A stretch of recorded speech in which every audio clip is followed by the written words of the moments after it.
Hey there everyone, welcome back to another Game Vault video. As always, Captain Beefy with the Game Vault, and I got a really cool one today from Gizmodo.com. This is talking about a Video Game History Foundation's new repository, which includes all kinds of great stuff like magazines, trade publications, documents, etc., etc., etc.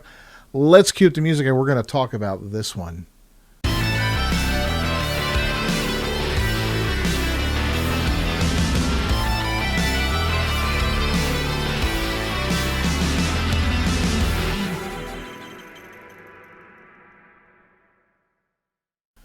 Alright, so this one, the title is Every Gamer Should Explore This Archive of Video Game Magazines. So there's a lot going on in this industry right now, and this industry's changed throughout the decades quite a bit. One of the biggest problems with this industry, though, is as consoles disappear and as technology changes, we go from, different types of floppy disks to the hard disk to CDs, DVDs, Blu-rays, whatever digital downloads. A lot of cartridges, forgot to mention cartridges in there. A lot of the old games get lost, and a lot of the old publications disappear. We don't have access to those anymore, especially with these magazines going under and all these companies going under. Their backlogs are gone. We don't see it anymore. And these things used to be great. Now, modern journalism sucks in the gaming industry. I'm not going to lie. But the classic stuff, oh my God, I remember back in the day, couldn't wait for the next issue of the latest gaming magazine to come out. Go in there and read through it. You'd get your tips and tricks. You'd see the new upcoming games. Sometimes there was a little preview disc or something like that, a demo. It was just so cool. All right, let's read through this. Every year, more of gaming history is lost. Basements flood, dissolve, and the video games industry titans sadly pass away. The Video Game History Foundation is offering what is now the most comprehensive and searchable library of video game documentation. If you're like me, it's only when you dig through the mountains of old mags and design docs that you truly comprehend how meaningful physical media was to an entire generation of gamers. Magazines were my everything. It started at a young age when my mother thought to drag me to the supermarket every week for several hours of anxiety-ridden shopping. My mom was obsessed about getting everything we could require for my family of 5, even if I would sit on the shelf for years, unused or uneaten. Okay, I would push one shopping cart, my mother would push another. I needed an escape. Every trip I would run to the magazine aisle every week and grab that month's copy of Game Informer or EGM. I would push my nose into the magazines as if I could fall into them. It wasn't that bad for me, but I would definitely take my allowance. And I would ride my bicycle down the street to the local, there's a bookstore down there that was, this was back when bookstores weren't all huge like Barnes & Nobles and stuff like that. I can't remember the guy's name. It began with an H. But there's a little, he's a nice fellow with a beard. And he just had this little cute little bookstore. And I used to go in there every week and check out some comic books and look for a game magazine. I like to read books, I'd pick up novels here and there, scary novels. I like those a lot. So, but I love my video game books. Anyway, I didn't comprehend it until years later, but those publications helped keep me sane. When print media slid, when GameStop officially discontinued Game Informer in August last year after 33 years, and when game companies quit including booklets and guides inside their game boxes, gamers didn't just lose access to physical media. We also lost our personal attachment to the medium we so cherished, which made existing within the gaming sphere tangible. I would not be a writer if it weren't for those magazines. Yeah, not only were those magazines cool, but then you had those companion books that would come out. A Final Fantasy game would come out, and I don't remember the name of the company, but they would always put out these big, fat books with illustrations, not illustrations, but screenshots from the game and all that, telling you all the secrets of the game, showing you stats and all this other stuff, all the monsters in the game and the maps and the secret areas and the big glossy pages. They were gorgeous books, man. So in addition to buying the game, you spend another $10 or $15 on one of those. If memory serves, that's what they were running back then. And it was just awesome to have one of those, because then you could go through and you could get everything in the game. We had no internet back then to search this stuff up. No YouTube videos, no wikis, nothing like that. No walkthroughs. It was all on there. And it was accurate because the game didn't change that. It's not like today. If you put out one of those books today, it would probably be obsolete by the time the game hit the public because of a day one patch. Wow. The Video Game History Foundation, a nonprofit that advocates for gaming preservation, unveiled its digital library last week. It's an archive of not just magazines, but trade publications, catalogs, memorabilia, and even some behind-the-scenes working documentation. You can find the original publicity booklet for Metal Gear Solid 4, Guns of the Patriots, and From Software's beloved PS4 title Bloodborne. There are production videos and interviews from developer Cyan for the landmark adventure game Myst, and the directories for the E3 gaming showcases from 1995 through 2006. Well, it's like Bill Cosby there. Other than watching old videos of PlayStation execs shouting, Ridge Racer, there are a few better ways to reminisce about the defunct gaming showcase. In an interview over video chat, VGHF Library Director Phil Salvador told Gizmodo that the archive was made to be as accessible as possible. While you may find zip files full of magazine PDFs elsewhere on the web, or your own stack of musty magazines sitting in a box in your attic, the VGHF archive is a research tool. In effect, anybody can become an amateur video game historian. Even when you struggle to find keywords for the right documents, the VGHF's archive is more easily parsed than any towering stack of funky-smelling periodicals. The library is searchable by keyword, titles, and date ranges, and digging through the magazine archives, I was struck by how much marketing around video games has changed.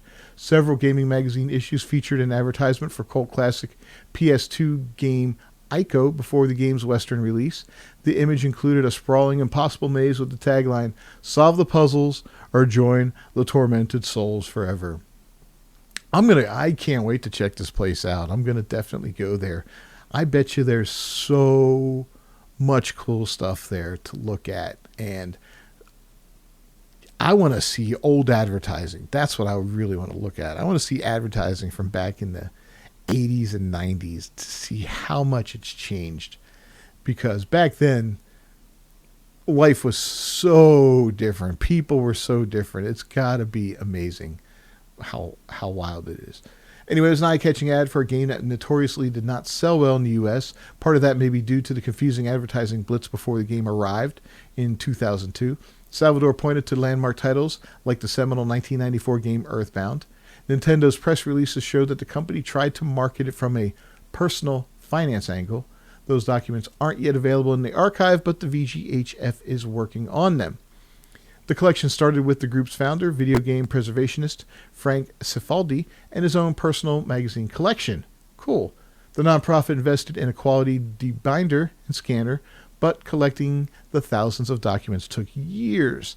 The project started in 2017, and over the past 8 years, a series of part-timers, volunteers, and Salvador have begged, borrowed, and bartered for more video game content. More outside groups like Retro Mags and Out of Print Archive donated magazine content, while more private collectors loaned out materials to beef up the full library. That's so freaking cool, man. So cool. This is a great community. It can be at times. Families of video game executives have also contacted the group to offer documentation. The group highlighted a collection they dubbed the Mark Flitman Papers. Flitman was an executive and producer at companies such as Konami, Acclaim, Midway, and Mindscape. His family invited the VGHF to digitize a hoard of old documents kept in his basement. Damn. There are some stories you can find just by sleuthing through the back pages of gaming history. One file from the Flitman collection showed the initial design for a Nintendo 64 launch title called Monster Dunk. The game never made it past pre-production, but it included concepts for characters like the Hunchback of Notre Dame, the ghost of Abraham Lincoln. Oh, this is cool. The ghostly Lincoln is described as a slightly spiritualized head of Lincoln put on top of sour ghost body. Sounds incredible, right? The devs received approval to develop the game, but a 1995 report noted Monster Dunk was seriously understaffed. The project was supposed to hit an April 96 first draft deadline, but the game simply fizzled out, as many initial designs do. It's a nosedive into the sausage making of video games that few on the outside world normally get to see for themselves. Gaming as an artistic medium is restricted by funding, manpower, and technology, and the whims of the market. For every landmark game like Myst, there's a Monster Dunk. There's probably 10 Monster Dunks. A game that never made it past the many, many hurdles of production. Not enough people are good video game historians, and it's not because there's not interest, Salvador said. It's not because there's a lack of skill. it's because there's often a lack of access to materials. So, much of the video game history gets lost simply because of storage, Salvador said. They find so much history from early video game development in the Chicago area compared to studios from California because homes in the Windy City have basements, whereas Californians don't. Just because a file is digital doesn't make it any more available for presentation. Modern publishers and industry groups have made it clear they do not want to grant researchers or players the ability to play out-of-print titles. The VGHF previously sponsored a study showing close to 90% of video games from past decades are not commercially available. The group also suffered a blow when the U.S. Copyright Office sided with game publishers and restricted historians' access to non-accessible titles under fair use. The archive won't have access to actual games, at least not for the time being. Much to publishers' chagrin, the lack of availability will only help push gamers toward emulation. Still, the nonprofit plans to update the archive with more material over time. Salvador said the team hopes more developers note the benefit of having such a resource available to everyone. A big part of our job is having those conversations with developers and saying this stuff really is valuable, Salvador said. We really want to preserve it and respect it. I got to give it to these guys. This is amazing. I'm going to go ahead and link to this article, and I'm going to find the library itself and make sure we have a link directly to that so you guys can check it out. Kudos to these guys for what they're doing. I think it's fantastic. Absolutely fantastic. And it's a shame that these studios, these publishers and all that won't allow you to go back and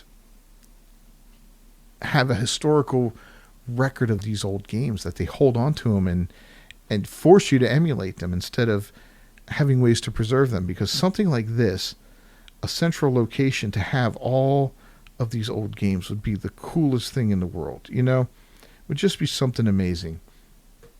I don't want to go back and play old games very often. It's not something I would want to do, but I'd love to go back and just experience something once in a while. I played the original Metal Gear game long before it was Metal Gear Solid or anything like that, you know, and I think it was on the original Nintendo. It might have been Super Nintendo. I don't remember, but, you know, it was just such an ancient game, and I'd love to just fire it up one more time and play it and compare it to what it is these days, you know, and just get that feel for it. Stuff like that. It's just, it's amazing. Anyway, let me know your thoughts down below. You going to check this place out or not? Don't forget to subscribe to the channel or ring that bell for notifications. I'll see you guys next time. Until then, peace.